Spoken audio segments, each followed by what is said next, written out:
से तो हमारा कोई अब जान पहचान नहीं है, तो हम आगे क्या बताऊं।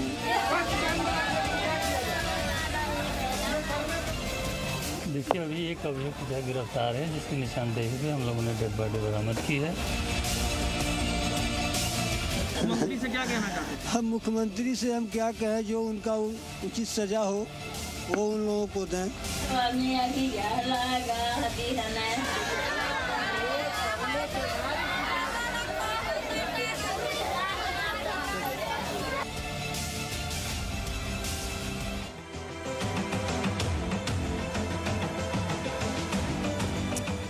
कानपुर के बिकरू गांव मुठभेड़ के बाद यूपी में ऑपरेशन क्लीन का बड़ा असर देखने को मिला। विकास दुबे के साथ ही उसके कई साथी मुठभेड़ में मारे गए, कई गिरफ्तार हुए और पूरे प्रदेश में अपराधियों की कमर तोड़ने के लिए कई अभियान शुरू हुए। लेकिन अपराध है कि कम होने का नाम नहीं ले रहा है उत्तर प्रदेश में। उत्तर प्रदेश के अपराध की 3 बड़ी खबरें जानना आपके लिए आज बहुत जरूरी है। पहली खबर मुख्यमंत्री योगी आदित्यनाथ के जिले गोरखपुर की है, जहां 14 साल के बच्चे को अगवा कर लिया गया है। दूसरी खबर कानपुर के बिकरू गांव कांड से जुड़ी हुई है, जिसमें 80 पुलिस वालों की भूमिका संदिग्ध पाई गई है। और तीसरी बड़ी खबर है कानपुर से, जहां संजीत के परिवार को अब भी इंसाफ का इंतजार है। तो सबसे पहले बात हम गोरखपुर की करेंगे। यूपी में ये सीरियल अपहरण के पीछे आखिरकार किसकी साजिश है? आपको बता दें, गोंडा में भी बच्चे का अपहरण हुआ था। पुलिस ने हालांकि उस बच्चे के जो अपहरणकर्ता थे उनको पकड़ लिया था और इस बच्चे को भी छुड़ा लिया गया था। लेकिन ये गोरखपुर से ये बड़ी जानकारी, जहां पर 14 साल के लड़के की अपहरण के बाद हत्या कर दी गई। तो उत्तर प्रदेश में अपराध की एक और बड़ी घटना सामने आई है। गोरखपुर में एक लड़के की अपहरण के बाद हत्या कर दी गई है। इस लड़के के परिवार से 1 करोड़ रुपए की फिरौती मांगी गई थी। तो अभी कुछ लोगों को हिरासत में लिया गया है, उनसे पूछताछ की जा रही है। साथ ही साथ यूपी के मुख्यमंत्री ने इन पर एनएसए लगाने का निर्देश भी दिया है। लेकिन सबसे बड़ा सवाल ये कि अपराध का विकास आखिरकार कैसे हो रहा है उत्तर प्रदेश में। ये एक के बाद एक अपहरण और हत्या की घटनाएं सामने आ रही हैं। ये गोरखपुर की जानकारी हम आप तक पहुंचा रहे हैं, जहां पर 14 साल के लड़के की अपहरण के बाद हत्या कर दी गई। प्रशासन हमको जिन लोगों का नाम बताया है, उन लोगों को तो हम जान लीजिए जान ही नहीं रहे हैं। उन लोगों से मेरी कोई दुश्मनी नहीं थी। आपसे फिरौती भी मांगी गई थी? हाँ, मांगी गई थी। क्या बोला था? कितने की? 1 करोड़।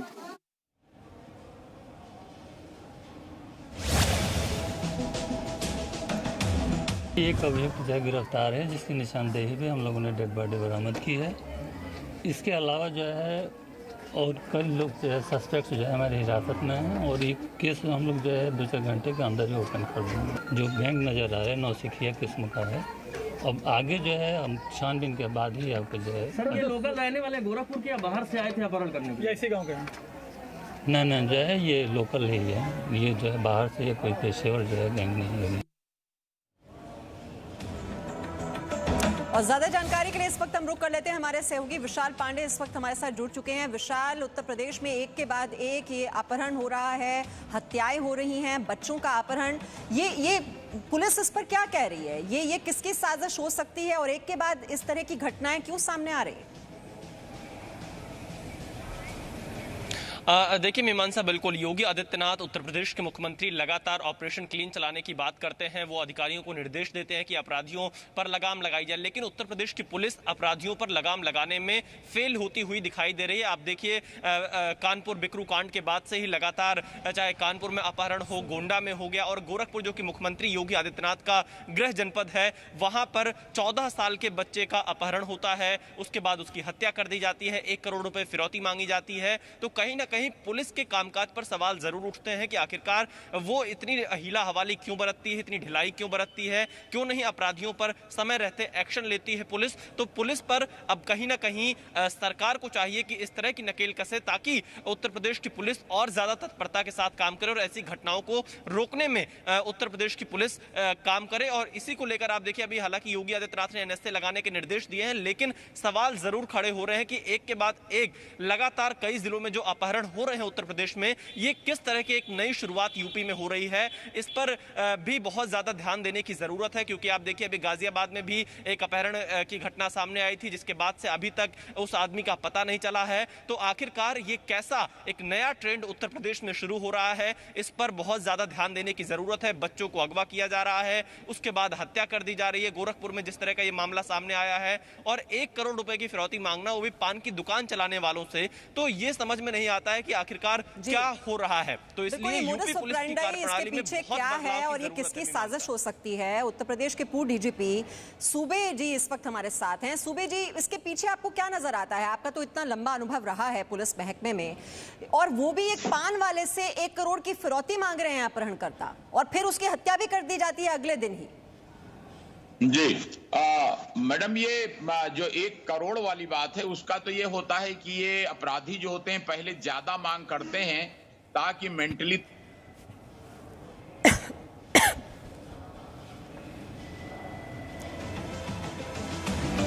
जी, सूबे जी का संपर्क हमसे टूट गया है और विशाल पांडे हमारे साथ हैं। विशाल पांडे, ये जब तक हमारा संपर्क उनसे दोबारा होता है, क्योंकि इसकी तह में जाना बहुत ही जरूरी है कि एक और तो ऑपरेशन क्लीन की बात की जाती है जिसमें अपराधियों के सफाई की बात हो रही है, और यहाँ पर हम देख रहे हैं कि एक के बाद एक इस तरह की घटनाएं सामने आ रही हैं जिनमें बच्चों का अपहरण हो रहा है, फिरौती की रकम मांगी जाती है। ये तो संजीत का जो केस था उसमें भी देखा हमने कि वहां पर फिरौती की रकम भी ले ली गई और अपहरणकर्ताओं ने फिर भी उसको नहीं छोड़ा, उसकी हत्या कर दी गई।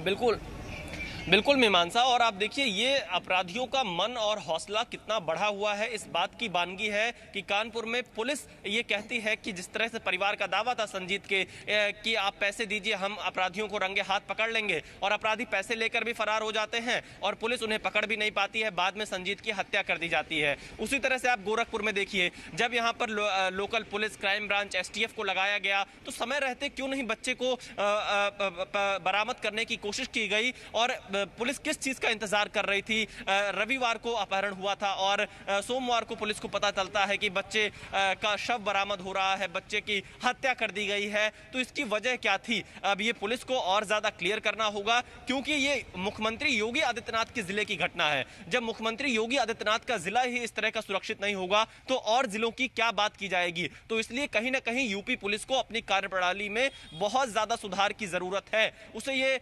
ऐसी घटनाओं पर जब तहरीर मिलती है, जब सूचना मिलती है, तुरंत कार्रवाई करने की जरूरत होती है, ना कि किसी भी पीड़ित के आप जो तहरीर होती है, शिकायत होती है, आप उसको लटकाइए। गाजियाबाद में विक्रम जोशी का मामला आप देख लीजिए, समय रहते अगर कार्रवाई की गई होती तो अपराधियों ने शायद विक्रम जोशी को गोली नहीं मारी होती। तो पुलिस, हम बार बार ये कहेंगे मीमांसा, पुलिस को अपनी कार्यप्रणाली में सुधार लाना होगा। उत्तर प्रदेश की पुलिस को यह समझना होगा कि अपराध को रोकना अब बहुत जरूरी है, क्योंकि अपराध जिस तरह से लगातार बढ़ता जा रहा है, आज गोरखपुर में हुआ है, इससे पहले और जगह पर हुआ, न जाने आने वाले दिनों में देखने वाली बात ये भी है कि ये 3 बड़े शहर हैं जिनकी हम बात कर रहे हैं, चाहे वो गोरखपुर हो, चाहे वो लखनऊ की बात हो, और इतने बड़े बड़े शहरों में अगर अपराधियों के हौसले इतने बुलंद हैं तो यहां पर पुलिस की जो कार्यप्रणाली है उसमें बहुत बड़ा बदलाव लाने की जरूरत है।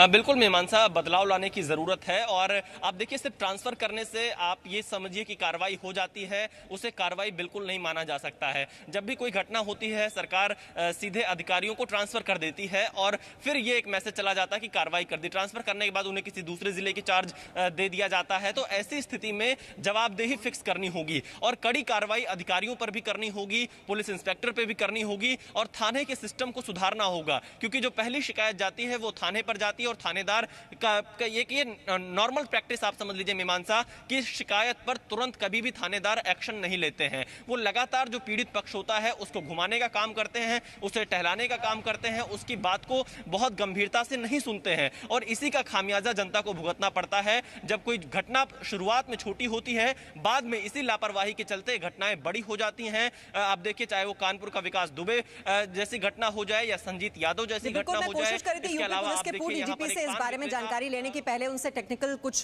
कनेक्शन में प्रॉब्लम आ रही थी। सर, अगर मेरी आवाज आप तक पहुंच पा रही है तो ये अपराधियों के हौसले इतने बुलंद क्यों हो रहे हैं उत्तर प्रदेश में?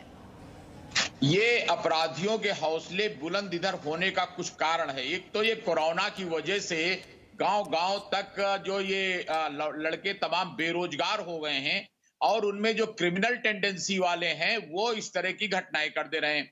अब ये मार क्यों दे रहे हैं? क्योंकि जहां उनको शंका हो जाती है कि ये लड़का तो बता देगा जिसको हमने किडनैप किया है, तो हम आजीवन कारावास और फांसी के पात्र बन जाएंगे, तो वो उसको मार देते हैं ताकि बतावे ना बाद में छूटने के।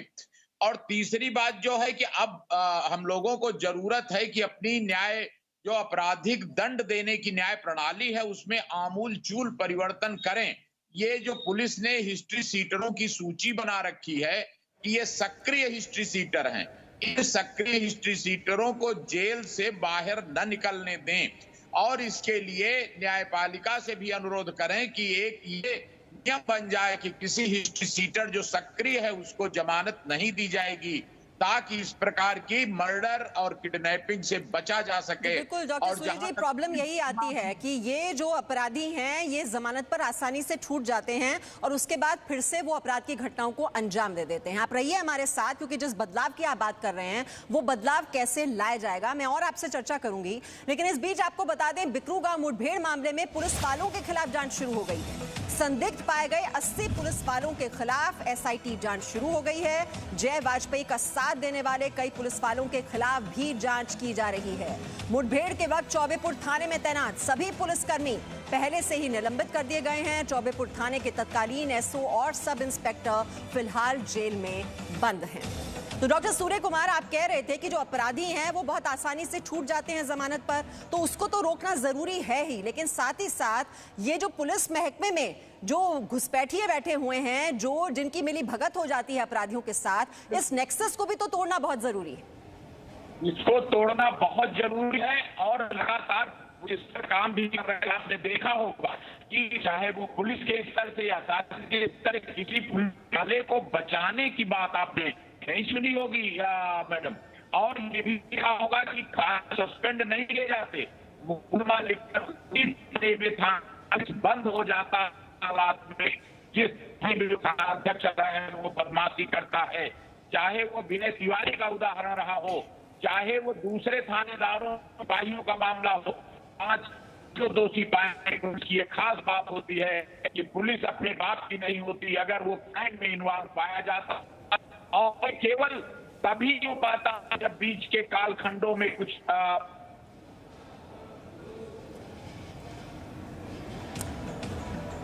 चलिए सूर्य जी, आपसे फिर कनेक्शन में कुछ दिक्कत आ रही है, हम इसको ठीक करवाते हैं। और तुषार हमारे जो दूसरे संवाददाता हैं वो भी हमारे साथ हैं। तुषार, ये जो बात विशाल पांडे भी कह रहे हैं, जो बात सूर्य जी भी कह रहे हैं कि जो अपराधी हैं वो दरअसल अपराध की घटनाओं को अंजाम देते हैं, उसके बाद ये जमानत पर छूट जाते हैं। ये जो सख्ती की जरूरत है यहाँ पर कि ऐसे अपराधी ना छूटे। हालांकि योगी आदित्यनाथ कह रहे हैं कि इन पर एसए लगाया जाना चाहिए, लेकिन अगर हाल फिलहाल की घटनाओं में हम देखें तो ऐसे कितने अपराधी हैं जिन पर एनएसए लगाया गया है?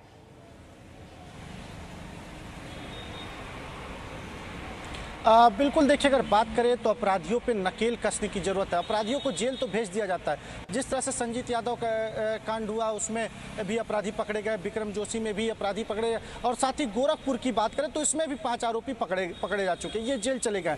लेकिन सबसे बड़ी बात है साक्ष्यों की कमी।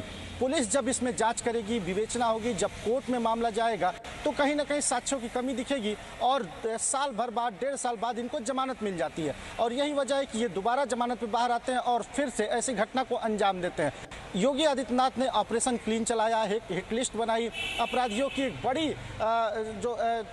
एक संख्या बनाई गई कि कौन कौन से अपराधी जेल में हैं और उनके मुकदमों में कितनी पैरवी, इन सब मामलों को लेकर एक पूरी लिस्ट तैयार करके डीजीपी मुख्यालय ने योगी आदित्यनाथ को सौंपी है। उसके बाद उसमें अब ये पैरवी की जा रही है कि किन अपराधियों को किसमें सजा मिली है, किसमें नहीं सजा मिली है, क्यों ये जमानत पे बाहर आ रहा है। क्योंकि अब आपको बताएं कि जैसे विकास दुबे कांड हुआ, विकास दुबे को भी आजीवन कारावास की सजा थी, फिर भी वो जमानत पे बाहर था। संतोष शुक्ला हत्याकांड हुआ, उसमें भी उसके खिलाफ साक्ष्य नहीं मिले, जबकि वो सभी को मालूम है कि वो थाने के अंदर घुस के और संतोष शुक्ला को मारा था, लेकिन कोई साक्ष्य नहीं मिला। जो पुलिसकर्मी थे वहां मौजूद वो खुद गवाही देने से पलट गए थे। इन सब मामलों के बाद भी विकास दुबे बाहर आया और इतना बड़ा कांड करके गया। दोबारा फिर से अब देख रहे हैं कि जिस तरह से यूपी में अपराध का ग्राफ बढ़ा है, क्योंकि अभी कासगंज में इतनी बड़ी हत्या हो गई, विक्रम जोशी पत्रकार की हत्या की गई, कानपुर में अपहरण के बाद हत्या कर दी गई, और अब गोरखपुर में 14 साल के बच्चे की निर्मम तरीके से हत्या कर दी गई। हालांकि पुलिस की बात करें तो पुलिस को पूरी अपनी जो कार्यशैली है उसको बदलने की जरूरत है। आला अधिकारी सुनते हैं बात को, लेकिन जो छोटे लेवल पे थाने पर है वहां जाने पे पहले वो सबसे बड़ा उलूल जुलूल सवाल करते हैं। जब जो उनसे विकास दुबे एनकाउंटर में, मैं विशाल को यहाँ पर जोड़ रही हूँ, विशाल, हमने देखा ना कि 80 पुलिस वालों की जांच हो रही है। ये जो साथ है, ये जो नेक्सस है अपराधियों और पुलिस के बीच, इसको तोड़ने के लिए कितनी प्रतिबद्ध दिखाई दे रही है इस वक्त सरकार?